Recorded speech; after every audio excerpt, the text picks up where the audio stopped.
Dans sa fromagerie parisienne, Thibaut prépare 3 gratins. Rien d'étonnant pour lui car la qualité du fromage et la réussite de ce plat, et chacun sa particularité. Vous avez l'emmental suisse, l'emmental français. Ça, c'est pour le liant et le côté fondant du gratin. Ici, le Fribourg, pour donner le côté un petit peu salé. Les 2 comtés que vous avez là, avec le plus vieux qui donne un petit peu de caractère au gratin. Pour relever le goût de son gratin, il choisit avec soin la meilleure partie du fromage. Alors, vous voyez, c'est cette partie-là, proche de la croûte, qu'on utilise pour nos gratins. C'est proche de la croûte que le client ne veut pas, mais c'est le plus parfumé dans le fromage. Gratin de courgettes ou au pesto, sa recette a bien évolué. Car au départ, il est né au XVIIIe siècle sous la forme du gratin dauphinois. Il se décline aujourd'hui à l'infini. Son secret, il combine à la perfection le croquant du gratiné et le fondant de la béchamel. Un plat familial, parfois même gastronomique. Aurélie n'a que 45 minutes pour préparer un bon déjeuner à sa fille, ses 2 amis et leur maman. Salut! Elle se lance un défi, cuisiner un gratin avec un légume que les enfants détestent, le chou-fleur. Elle commence par le faire cuire à la vapeur. Maintenant que le chou-fleur cuit, je vais préparer la béchamel. À laquelle elle ajoute sa touche personnelle. J'ai rajouté le gruyère dans la béchamel, ça permet que la béchamel elle soit plus épaisse et ça donne plus de goût à la béchamel. Autre avantage, non négligeable du gruyère, il masque le goût des légumes.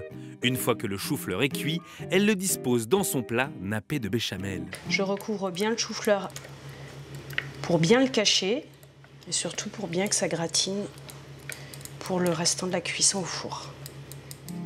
Encore un peu de gruyère pour faire dorer et croustiller, puis elle enfourne à 200 degrés. 10 minutes plus tard, c'est prêt. Attention. Moi, j'en voudrais encore. Bah déjà mange ça. Moi, j'en ai encore pas beaucoup. Ah bah attends, je suis épatée. Parce que Chana, elle mange pas énormément et là c'est... Bah, je pourrais en refaire à la maison. Je refais du gratin de chou-fleur comme Aurélie. Ouais. Défi relevé haut la main pour Aurélie qui remporte un franc succès. Je suis contente. Mais il n'y en a pas que pour les enfants. Les adultes aussi raffolent de ce plat gourmand.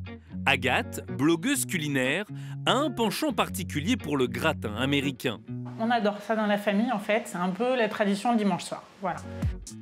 Pour cette recette, elle utilise des macaronis, des courgettes, du poulet et bien sûr tous les ingrédients nécessaires pour une béchamel fondante. Au fond d'une poêle, elle fait dorer son poulet puis plonge ses pâtes pendant 2 minutes dans le lait de sa béchamel. J'égoutte les pâtes et surtout en dessous, en fait, j'ai mis un récipient pour récupérer en fait l'amidon des pâtes. Et la béchamel aussi, bah, du coup, va être meilleure. Et je réserve les pâtes et on va faire la béchamel. Pas de béchamel sans beurre, bien sûr. Elle en fait fondre un beau morceau, puis ajoute cette farine colorée. Alors, c'est la grande nouveauté, c'est très sympa, ce sont des farines en fait aromatisées. Moi, j'ai choisi aux légumes verts pour donner un peu de couleur aussi à la béchamel. Elle incorpore le lait, ajoute une belle dose de crème, la clé d'une béchamel réussie. Faut pas que ce soit super liquide, voilà, faut que ça reste encore un peu compact comme on le voit là. Elle déverse la béchamel sur les pâtes et râpe du Beaufort.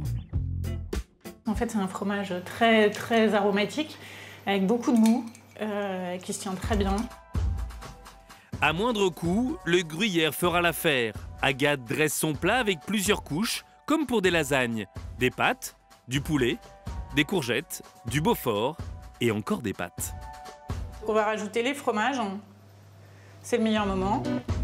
Pour finir, elle parsème le plat de Beaufort et de parmesan en quantité généreuse, puis livre une astuce. À la fin, je vais rajouter quelques grammes de chapelure, donc pour le côté craquant, et puis ça rajoute aussi de la dorure. Après 30 minutes de cuisson, le gratin a effectivement pris un aspect très appétissant, avec une belle couleur dorée. Sa mère est toujours là, fidèle à la tradition. Il donne l'impression d'être un plat beaucoup plus complet parce qu'on sent très bien les légumes, on sent le poulet et on a l'onctuosité du macaroni que tout le monde aime. Une fois servi, le gratin perd de sa superbe et s'affaisse dans l'assiette. Un chef réussit à le transformer en plat gastronomique et esthétique pour le plaisir des yeux et des papilles. Si on est un peu créatif avec le gratin, on peut faire une assiette complètement différente. Il faut à chaque fois innover dans la présentation. Le chef revisite totalement le traditionnel gratin de légumes. Ça va être une galette de quinoa. À l'intérieur, on va mettre du poireau. On va mettre, pour changer, on va mettre du panais. C'est un goût agréable, ça change de la carotte. Il fait cuire du quinoa et y incorpore les légumes coupés en julienne. Et ça, on va garder pour la présentation. C'est 50% de la réussite d'une recette. On va mettre notre préparation dans un emporte-pièce. On tasse bien.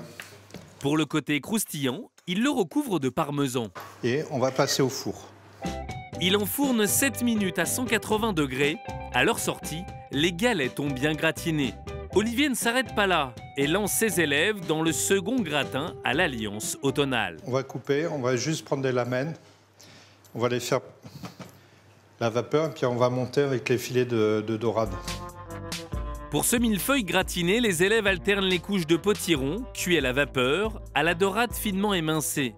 C'est ce mariage sucré-salé qui apporte toute l'originalité. Dernière touche de gruyère, et après 7 minutes de cuisson, il le sert, accompagné d'un pavé de saumon. Il n'y a plus qu'à goûter. Que pensent alors nos apprentis cuisiniers de ces gratins? On sent vraiment le côté croquant du petit gratin avec le parmesan. C'est agréable. Le croquant au-dessus et puis un petit peu moelleux à l'intérieur. Plat de tous les jours ou mets raffiné, le gratin a tout pour vous séduire.